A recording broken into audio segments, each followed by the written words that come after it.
Okay, I started the recording, which Laura loves that I have to say every time I start a recording. But I love that you actually started it between saying, is everybody okay if I start it, and actually starting it. And not while you were saying you're okay if you start it. Yep. It's Yep. less You're getting fun for me better. this way, but it's more respectful.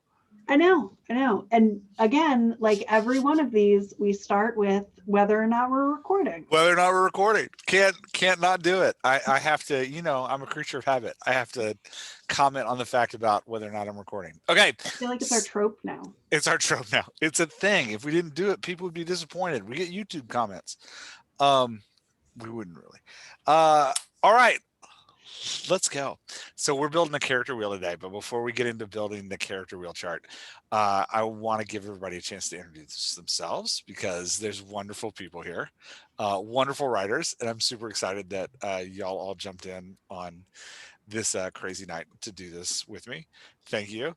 I'm Jeff. For anybody that doesn't know, I'm one half of dialoguedoctor.com, the louder half. And the more aggressive half, maybe not. I also write. I've got books on the market. You can find them. They are all thrillers with some kind of supernatural weirdness in them. But yeah, that's me. And I just got back from my daughter's first basketball practice tonight because kids can play sports again. It's very nice. It's been over a year, the pandemic. Yeah. All right, who's going next? Somebody better stop me. Faye, tell us who you are. Yay. Okay, I'm Faye. I'm a Canadian. I am by day, I am a veterinarian, and by night, I write fantasy and science fiction because you can't kill people in real life. Yeah, that is true. Although as a vet, you have the knowledge. Oh, you'd be surprised at what I can do. I mean, you can, you just have to hide it really well. Well, yeah, that's the thing. I'm too honest. A lot of work. Yeah. Okay, Jeanette, why don't you go to round up our Canadian dynamic duo? I'm Jeanette. By day, I'm an oceanographer, and by night, I write science fiction. That's awesome. And you've got 4 books out. I have a science fiction thriller series, and all 4 books are now out. Awesome. Very cool. All right, Sully. I'm Sully from Washington State, Spokane, and I'm a fitness trainer, part-time, and I'm a wannabe sci-fi author part-time. Very cool. Awesome. And you just started running fitness stuff online. What's your website? See, why do I have to tell you guys to plug stuff? You gotta plug stuff. What's your your website? It's bitesizefitness.com. It's actually fixing to be rebranded, so I'm working on that right now. Oh, sorry. So I just threw you out there and you weren't. No worries. Sorry. My bad. All right, Laura. I'm Laura. Does that make me the other half of Dialogue Doctor? Yeah, of course it does. I wasn't sure. That's right. I'm the mouth, you're the brain. Well, we didn't want to say maybe that. We're both in trouble then. Just like Rocket and Groot. Which one of those two is the brain? That's terrifying. Obviously. Yeah, that's true. Yeah. Laura, tell us something about yourself besides being harassed by me on podcasts routinely. I don't know. I work with a software company during the day. I get to see Jeff all day. And all then day. We get to virtually all day. We don't actually get to see each other in person anymore. I see Jeff's square all day. She looks at this. I'm old enough to remember Hollywood squares. I don't know if anybody else does, but I really do feel like Center Square takes it all day long for me. So yeah, nice. Yeah, and you might think that I'm only this weird and oddly rambly on late night Zoom calls, but I'm actually like this. Laura tolerates this all day. That's okay though, because You tolerate me all day long too, so I feel like it's an even trade. That's right. We're just passing it around. Um, we are really like Rocket and Groot. We really That's are. nice. Yeah. I am Groot. It's awesome. Okay, I'm going to share my screen. So today we are, if you haven't figured it out yet, we're talking about Guardians of the Galaxy. And we're going to build a character wheel for Guardians of the Galaxy. And I'm super ambitious. I'm planning to get all 5 characters done. So buckle up, Buttercup, because we're going to be here for 5 hours. I'm just kidding. Yeah, so real quick, I know Faye and Sully has done this. Jeanette, you haven't done this with us. Have you ever built a character wheel chart before? I have for the current series of books I'm working on. Nice. That makes me happy. Okay.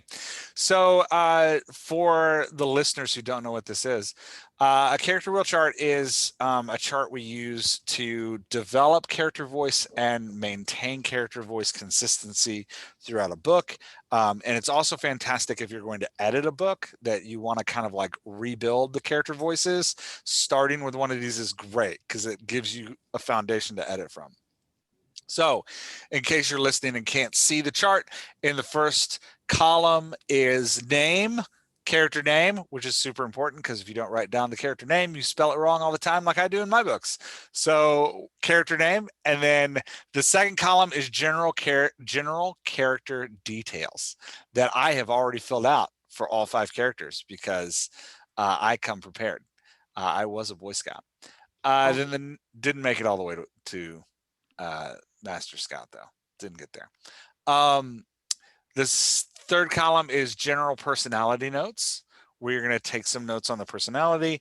And then there's a place for just notes on character voice, things that you think are important to translate to the character voice. Then we got a hard black line. And after the black line, we have the baseline voice and then how that voice is going to modulate in different emotional states. And right now, I haven't put any emotional states in yet because I didn't know what character we wanted to do and what emotional states we wanted to play with. So if you've ever seen the Dialogue Daisy illustration, the first 4 columns, name, general character details, personality notes, and notes on the character voice, that's like the stem and the roots, right? Like that's where you want to get the stem and the roots in. And then the baseline voice is the center of that daisy, and the petals are the emotional states you're modulating to. So that's the chart. So what character are we doing? Well, we need to start. I think we should start with the main character. With Star-Lord, with Peter Quill, Star-Lord. Yeah, we can start with the main character. And Sully's not biased at all, even though that's the only one he took notes on. So he's just fine. Well, I think he's the most interesting because his overall voice is pretty consistent, but it changes really subtly. With the only exception of when there's like a whole bunch of lives, including his own, on the line, then it drastically changes. But everything else is pretty consistent, just different levels of the same sort of voice. Yeah, so he'll be super easy, and then we can do my favorite character, which is Rocket. Okay. Yeah. All right, so I'll go through the character details, and then we can jump into personality notes. Character details. He is a half human, half alien. Wait. Sorry. Spoiler alert. If anyone has not watched the first movie, don't give away the whole plot line. Yeah, spoilers. Hey, by the way, you can't do this and not have spoilers. When we do this for thank you, Laura. Sorry, I saw it on the sheet. I was like, do we want to give that away? Yeah, But just erase that from your memory if you haven't seen the movie yet. It was made in 2014. I can't spoil a movie that's 7 years old.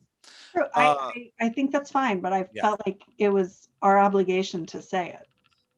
Well, we're all adults, just deal with it, get over it. It'll be fine. Can't hear a thing you're saying now. Can you hear me now? Yeah. Can you hear me now? Can you hear me now? I'm going to spoil something else for you too. Kurt Russell is his dad.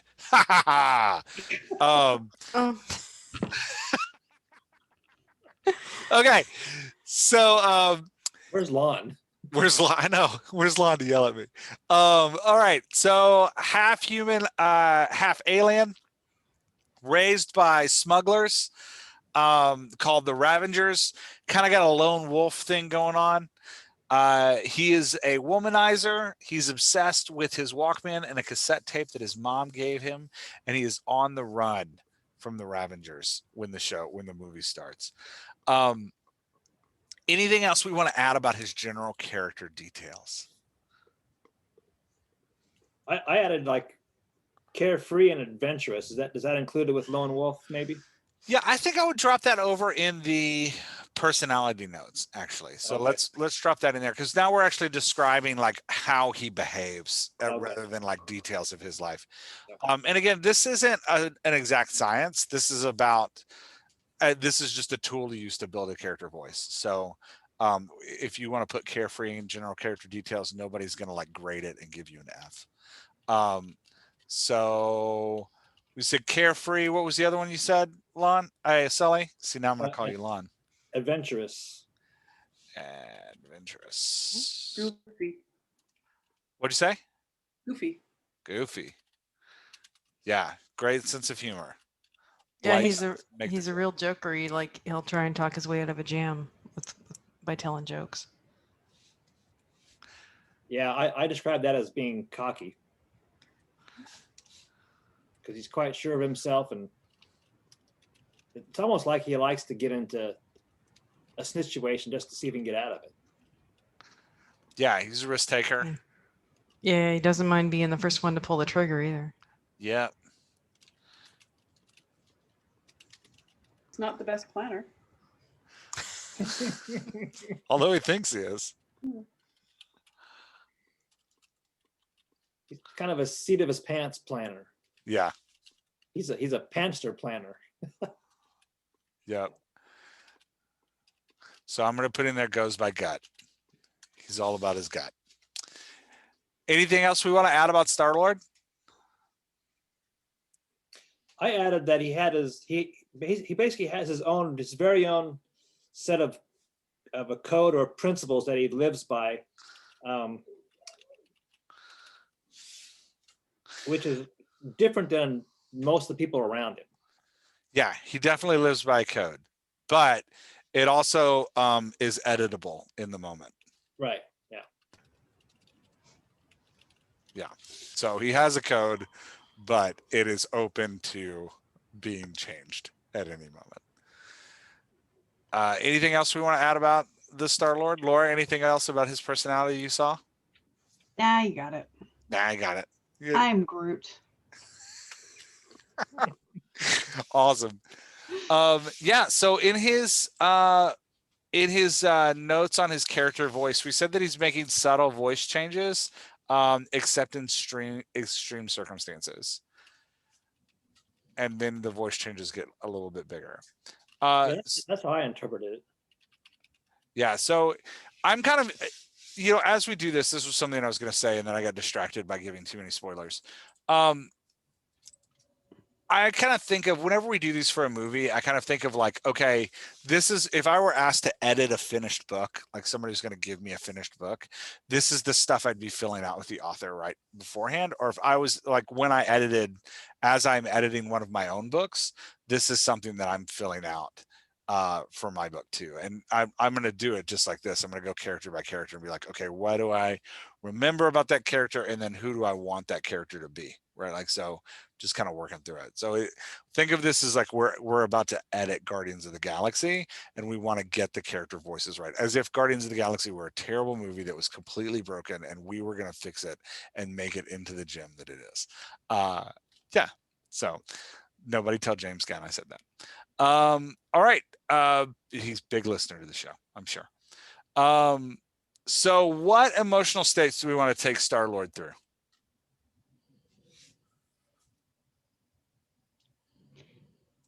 So we really only see him in the first one in two states.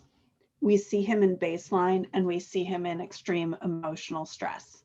He doesn't have any close personal friendships in the first one. for him, there's no intimacy. It might actually be why, Sully, you're feeling like his voice changes are subtle. It's not necessarily that they're subtle, it's that we just don't see them. If we were to do this for the second movie where he actually does have that intimacy with with the Guardians of the Galaxy, you actually see a different side of him. And I would actually argue that you also see a different sense of intimacy between himself and Gamora, and himself and Rocket, Groot, and Drax, and a different sense with his father. But we're doing the first one. Yeah. I did watch them both back to back last night, so I would be Ooh, prepared. Nice. So I would add something. Describe for me extreme emotional distress, because I think there's another modulation he does, but I want to make sure we're on the same page. So when I'm saying emotional stress, I actually wouldn't put emotional in there. I would just say extreme stress. It's that moment right before everything goes to hell, which is actually kind of where he wants to be all of the time. As we were talking about his general personality and his character details, we kept saying, like, he's a bad planner. He puts himself in these situations just so that they can explode. He's really looking for that emotional high, the adrenaline rush, which is why he keeps finding himself in these situations. And it's that moment where his voice sounds different than the baseline. Yeah. I would get, so I'm going to add one more, because I 100% agree that like moment in extreme stress is crazy. There's also a bargaining voice. When he's negotiating and bargaining, his voice modulates and it changes just a little bit, but it was enough when I was watching it to notice. Like I'm thinking about the first time I heard it was when they were he was bargaining with the he goes to the planet with the orb in order to sell it to the like fence. And there's a bargaining voice there. It shows up again when they're in the prison and he's like talking to Rocket about an escape plan. There's like a bargaining voice that his voice changes a little bit when he's bargaining And you or see that negotiating. different as that like moment right before things.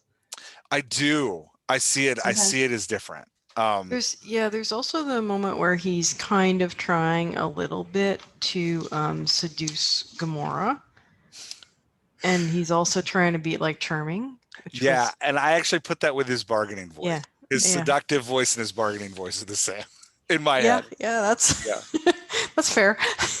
Well, I'd say there's one more where he prevents the big dude from killing Gamora in the prison. Yeah, how would you define? Do you think there's a different modulation there? We'll put it on the chart and see if we can. I think all those are related based on his desire to get a profit. Okay. Yeah, that's how they all start out. Yeah, that's true. That's where they all start. Yeah. And then they move right into extreme stress. They all start out with his desire to get a profit and move into crazy. Okay, so let's do these three, and then if we think of another one as we go, we'll jump to it. So we have this carefree, adventurous, goofy, talks his way out of trouble, risk taker. He's quick on the trigger and a terrible planner who goes by his gut. He has a code, he says, that kind of changes as he needs it to. And he loves to be in the action and the adrenaline rush.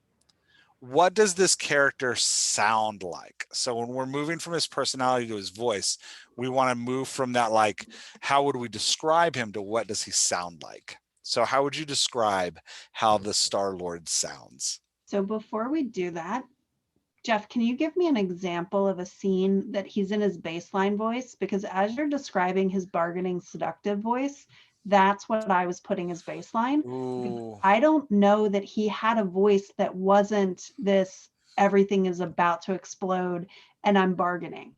That's true. That's true. And you know what's hard about the editing? So Laura, just thinking on this for a second, what's hard about edit what's different, not hard. What's different from editing an existing work or like defining an existing work to building a work from scratch is typically when I'm building a work from scratch and I'm putting in a baseline voice, I don't necessarily ever use that voice in a book. Like I might, but a lot of times you're 9 times out of 10 you're writing a modulated voice and the baseline's kind of what you're moving from. But it's weird when you're editing because you're right, you don't ever really get that baseline, you just jump into the other voices. I would say we never hear, and that's why it took me a minute to get on board with you saying that there's Yeah. a bargaining, seductive voice, because Yeah. to me, that's his baseline Yeah, throughout the whole first movie. I think you're right. And so like ideally, if we were writing this from scratch, we'd develop the baseline voice and be like, okay, when he's in extreme stress, it's going to change this way. And when he's like being bargaining, seductive, charming, it's going to change this way, so that we can connect those two voices. So we don't have like this weird schizophrenic character who's like yelling at one point and then like, secret and seductive at another. So he doesn't seem weird, so that we know what we're like muting, the aspects of his voice we're muting in moments of extreme stress, and the aspects we're expanding on, and the aspects we're muting and bargaining, and the aspects we're expanding on.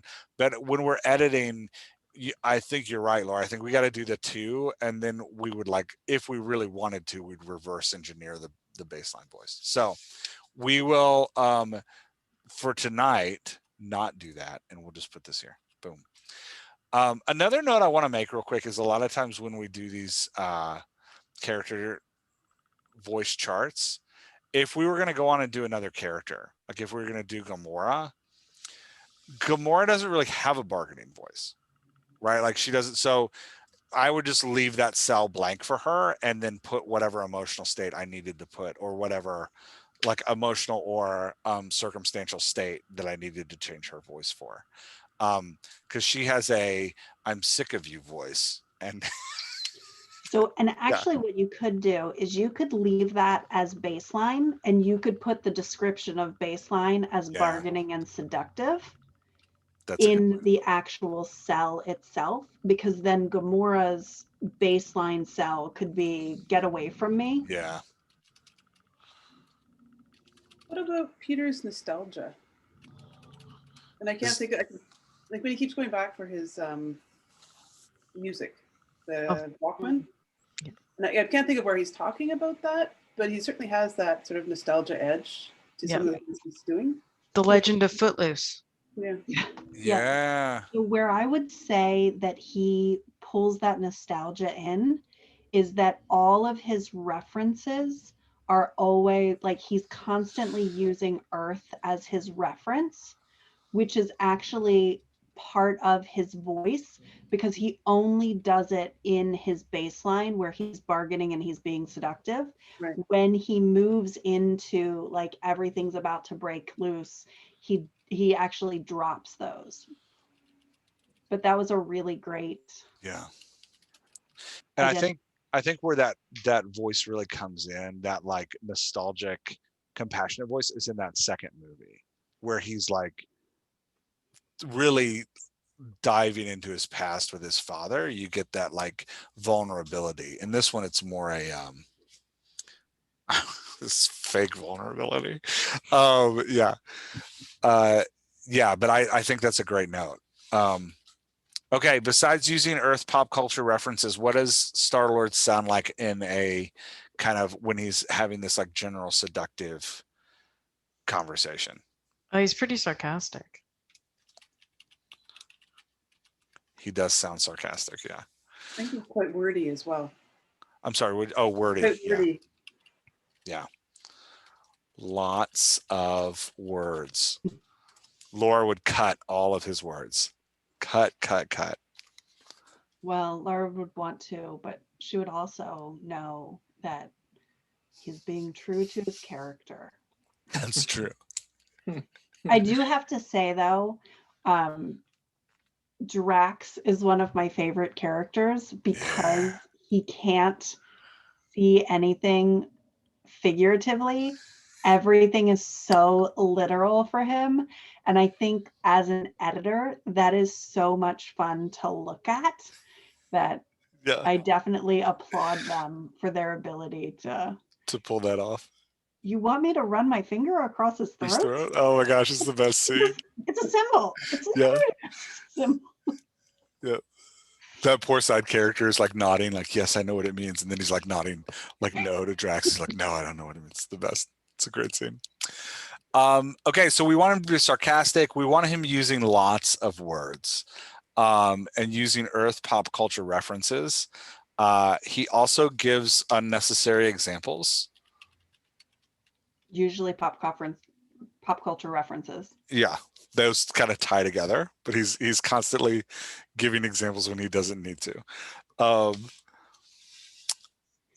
would also say there's a lot of bravado. That's a good word. I was going to describe that as putting himself in the position of the upper hand, even though most of the time he's kind of digging his way out. Yep, exactly. Yeah.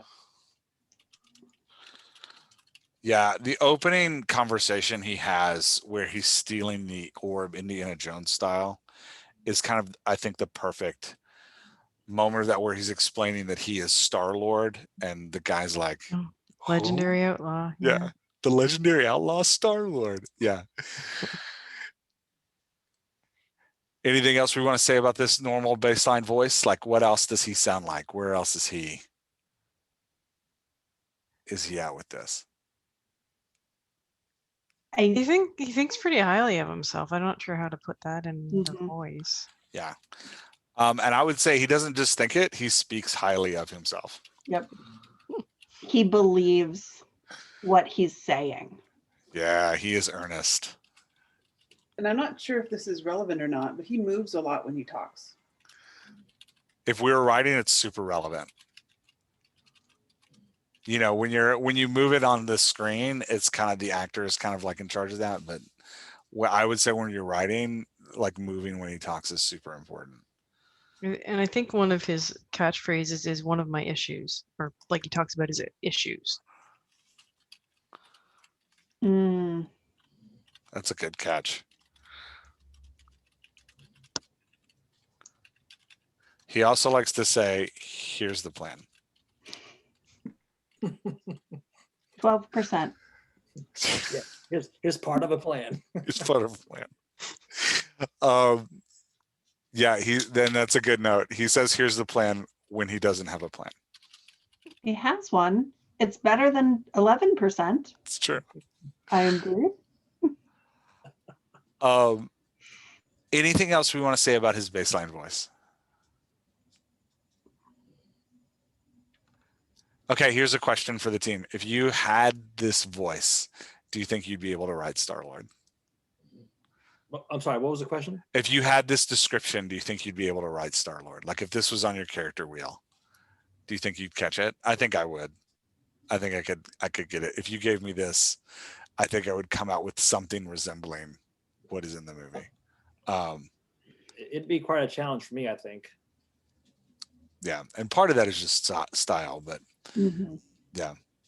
One thing I would note is that where we say uses Earth pop culture references, it needs to be Earth 80s pop culture references. Yeah, it's so true. And so the question you asked, Jeff, about could we write this character, that becomes an important distinction, because it's not any pop culture references.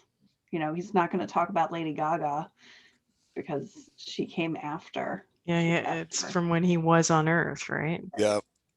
Right. Yeah, absolutely. Okay, how does his voice modulate and change in moments of extreme stress, or the moment right before the crazy breaks out?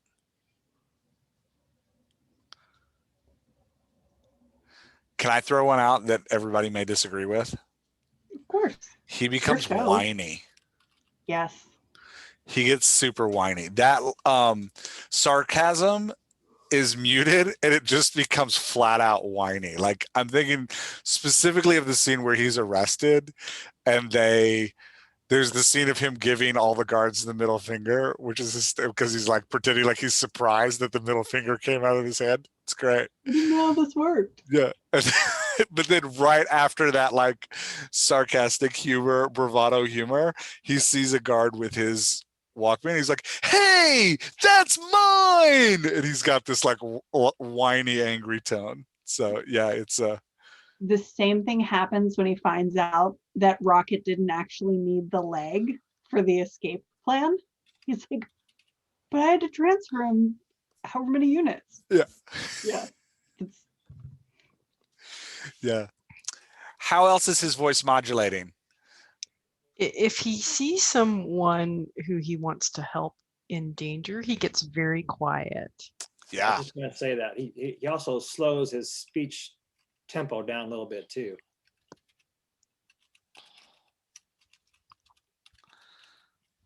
yeah. So less words, less slows his speech down, which ends up when we're writing to less sentences Right. Yeah. at a time. Right. this is also the place where we can break the sentence, the speech with an action. We talked about it on a podcast a couple of weeks ago that ordinarily we would put all of the language that someone is speaking in one paragraph and then put the descriptions before or after it. Yeah. But when we're trying to slow speech down, it's like the only time we can actually break it. Yeah. 100%. I think the pitch of his voice also drops down to like a more, almost placating sort of level. Yeah. I would say, so if we're talking about like expanding aspects of his voice and muting, I think what you're describing is the earnestness of his voice really grows. And he becomes more earnest in these Right. moments right before chaos breaks out. And it really matches well with that, like the sentences slowing down, they're using less words, whiny, angry, and then the pop culture references disappear. Mm-hmm.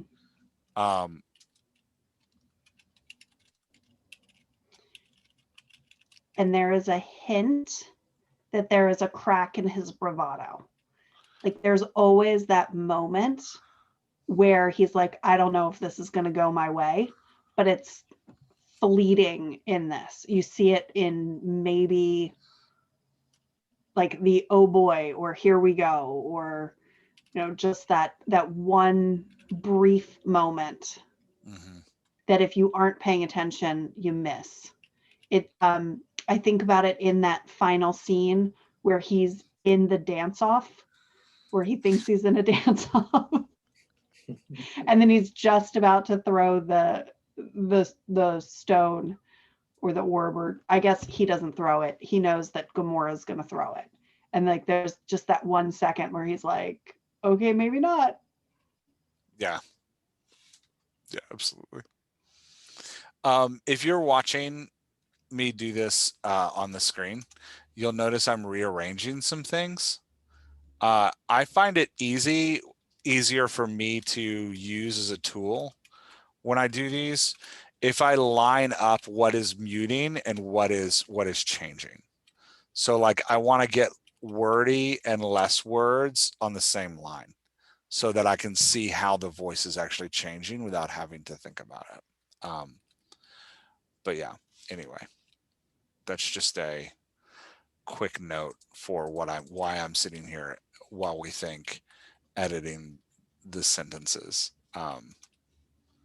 like I'm doing. Anyway.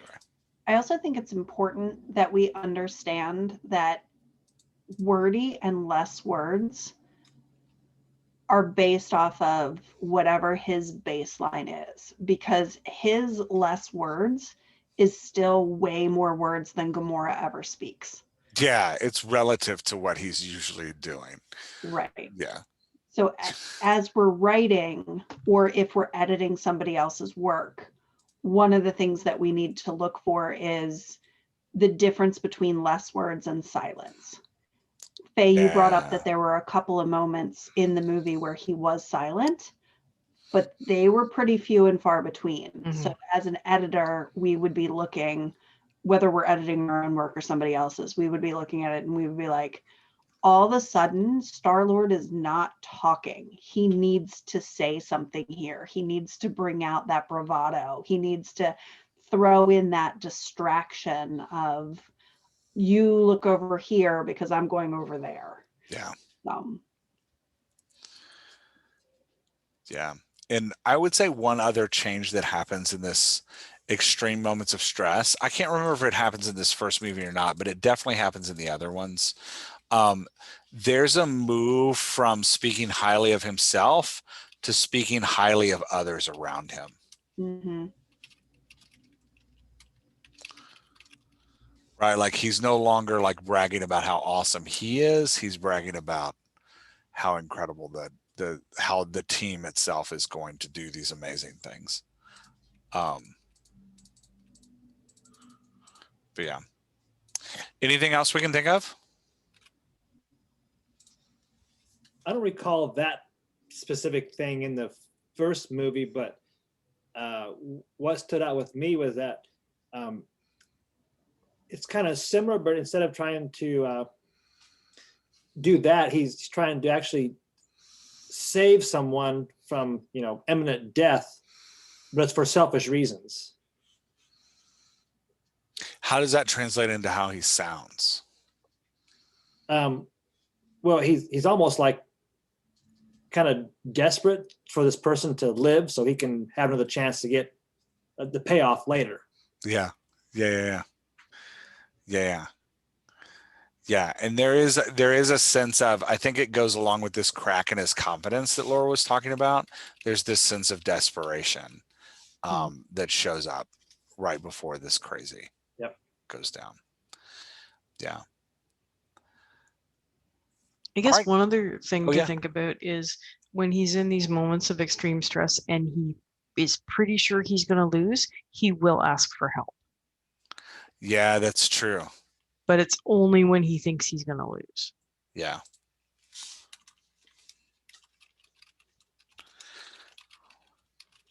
Which, when you get those kind of circumstances, like when you find yourself making those circumstances like that, these, in fact, I'm going to put it on here because I think you're 100% right.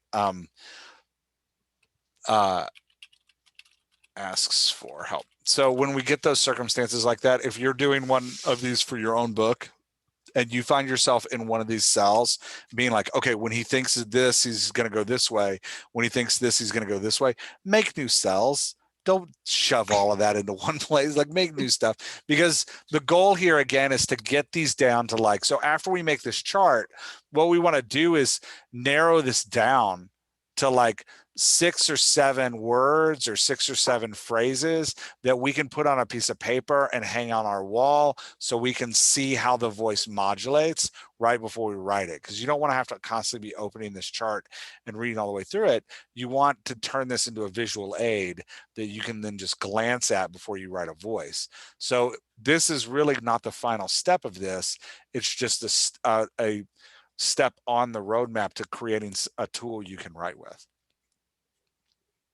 And I would even go one step further. When you're creating the cells, you have to make a determination of whether or not this character would even think he's ever going to lose. So like if we were using Thanos as one of the characters, Thanos is never going to think that he's ever going to lose, or whatever the bad guy's name was in the first one. Ronan. They were all just Ronan. Thanos is in it too, but Ronan's the main bad guy. okay, right. So Ronan, like even at the very end, when it's clear to everyone else that Ronan is going to die, Yeah. Ronan doesn't believe that he is going to lose. So if you find yourself creating a modulation because this is what you think they would do, you actually have to ask yourself, would my character ever be in this situation? In this situation, yeah. So, and in this case, Faye, I really like that you brought it up, because if we were doing the second movie, one of the things that I would add to the character personality notes would be a desire for connection, because that's a big theme in the second one. So we would definitely need to add that modulation for connection. And once we have a column for it, it's really easy to go, oh, well, I have this side character. How is this side character going to act in this situation? Yeah. And we have to remember when we're doing these charts that not every character is going to hit every one of these scenes. So Yeah. skipping. For example, if you find yourself writing Drax's desire for connection, you are just wasting time, because you're never going to use Drax will never have a desire for connection. You're never going to use that voice in your work. Yeah, that was great. All right, gang, anything else we want to say about this? Any other thoughts? Any questions about what we did or how you'd use this, or thoughtful things to instill? I want to do Rocket. Yeah, do we have time to do Rocket? Well, I don't know that we have to do the whole thing about Rocket, but the reason I want to do Rocket is because Rocket is actually very interesting in his voice, because you're actually writing Rocket's voice and Groot's voice Yeah, they go together. through Rocket. So Rocket has a very different personality when he's speaking for himself and when he's speaking for Groot. Yeah. So Okay. I don't necessarily know that we need to do it, but I wanted to point it out. Yeah, it's fun. And so, like, if we can just talk about it, we won't watch me type. But if I were to fill it out, I would actually put in a column up here that's like when speaking for Groot, right? Which is only Rocket, right? Like the only cell I'm going to fill in is Rocket's cell there. And then, Rocket also, though, has a voice of right before extreme emotional stress. And Rocket also has a bargaining voice. There's no seductive nature to it, but he also has a bargaining voice. And then Rocket has another voice that's my favorite Rocket voice, which is frustrated and irritated Rocket, which is the best Rocket. Yeah. Which is kind of Rocket's baseline. It is kind of Rocket's baseline. He does have and I guess, yeah, because I was thinking about his frustrated voice and his like teasing, joking voice, but they're kind of the same voice. They're just, they're the same emotional state. He just flips that switch really fast. Yeah. Yeah, which is fun. Part of what? Go ahead. No, you go ahead. I was going to say, he also has a very distinct, I'm about to tell you my plan voice. It is very commanding.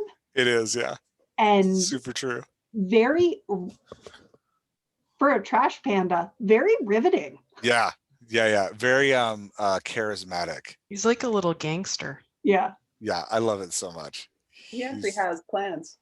Yeah, he does. And he's always work too. Yeah. Yeah, which is great.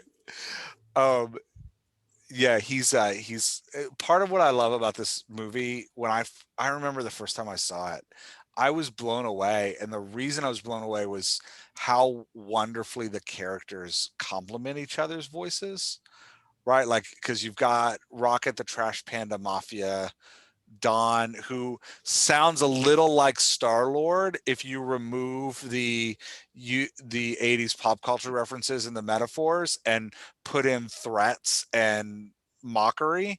But then you pair him with Groot, who is shockingly sensitive, even though he can only say 3 words.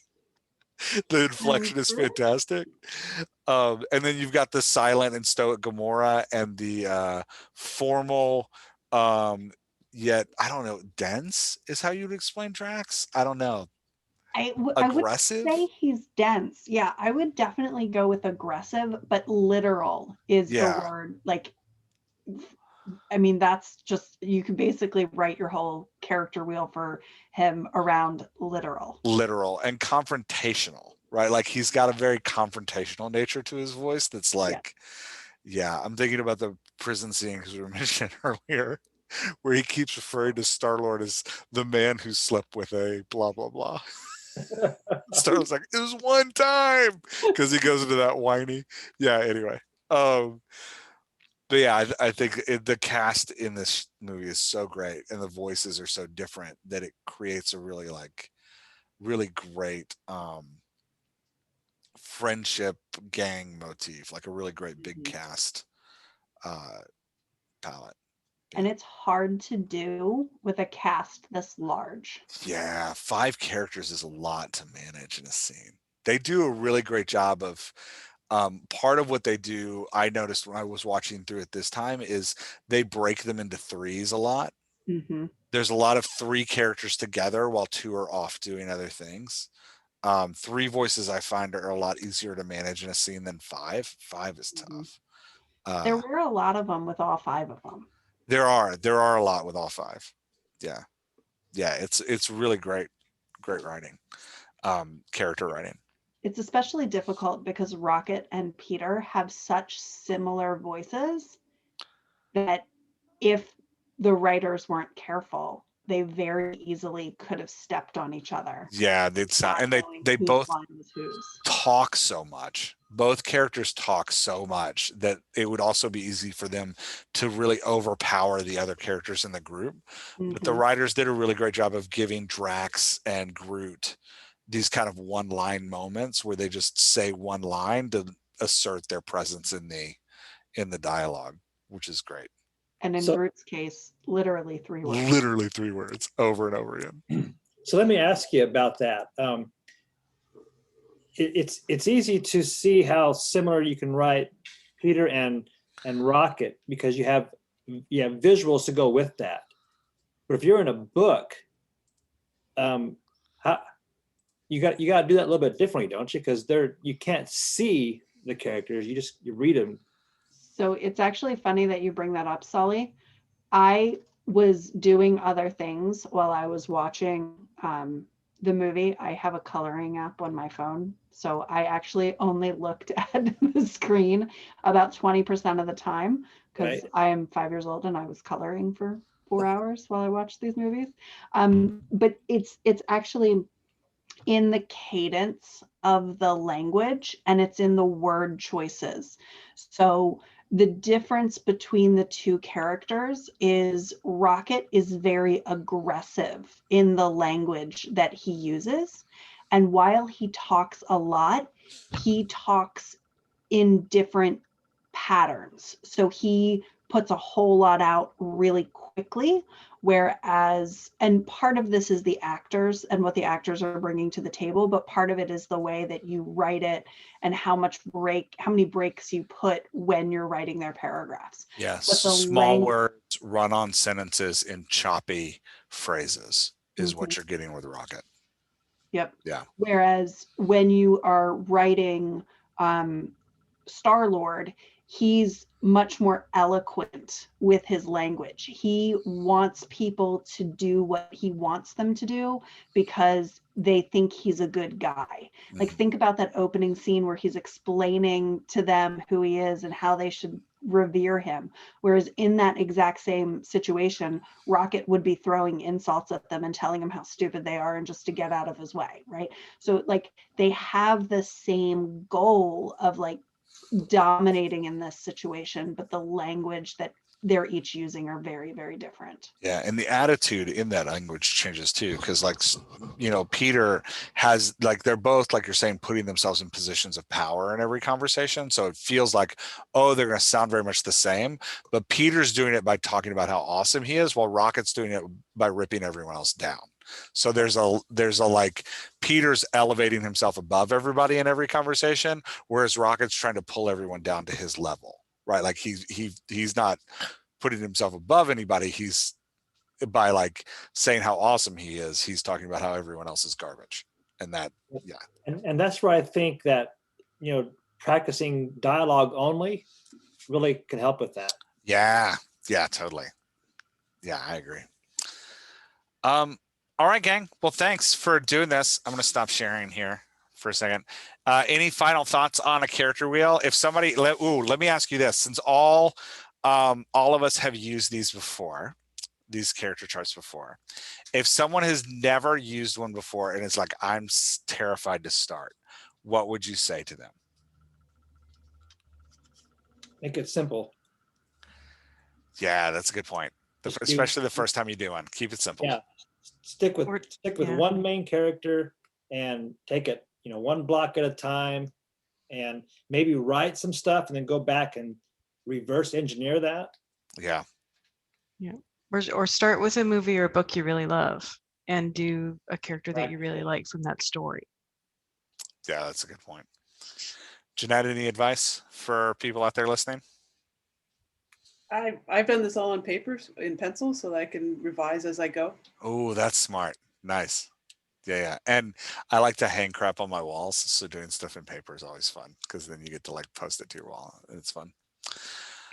All right. I'm going to stop the recording. I had to talk about it, Laura. And we can keep chatting.